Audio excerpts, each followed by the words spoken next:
श्री गोपाळ कृष्ण भगवान की जय. लीळा नंबर 2चा उर्वरित भाग. तसेच भट्टोबास सर्वज्ञान जवळ आले. सर्वज्ञ बाहेरच्या पडवीकडे जाताना डाव्या बाजूला आसनावर बसलेले होते.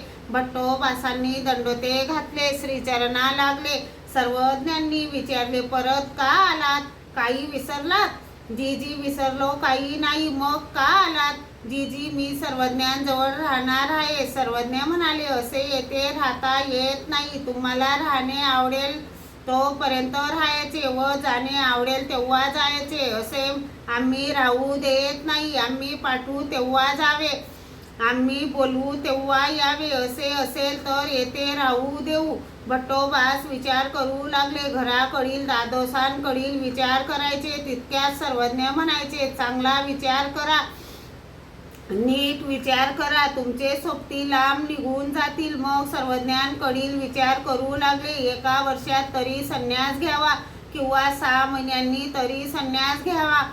पण त्यावेळी सर्वज्ञ राहू देतील की नाही हे सांगता येत नाही, असा विचार करायचे. तेव्हा सर्वज्ञ गप्प राहायचे. लगेच घराकडील दादोसांकडील विचार करू लागले की सर्वज्ञ चुटकी वाजवायचे व म्हणायचे, चांगला विचार करा, नीट विचार करा, तुमच्या बरोबर आलेले सोबती लांब निघून जातील. असे सर्वज्ञांनी 3 वेळा म्हटले. मग भट्टोबास विचार करून म्हणाले, जीजी, मी सर्वज्ञ जो पावे तो राहू देतील तो पावे तो राहीन, सर्वज्ञ पाठवतील त्यावेळी जाईल. सर्वज्ञ म्हणाले, बाई आणा सुपारी. प्रारंभी जे बोलाल ते आयुष्य असेपर्यंत निभवले पाहिजे. द्या प्रतिज्ञेची सुपारी. सर्वज्ञ पुढे म्हणाले, आमच्या समोर प्रतिज्ञा करा. मग भट्टोबासांनी प्रतिज्ञेची सुपारी दिली, दंडोते घातले, श्रीचरणा लागले.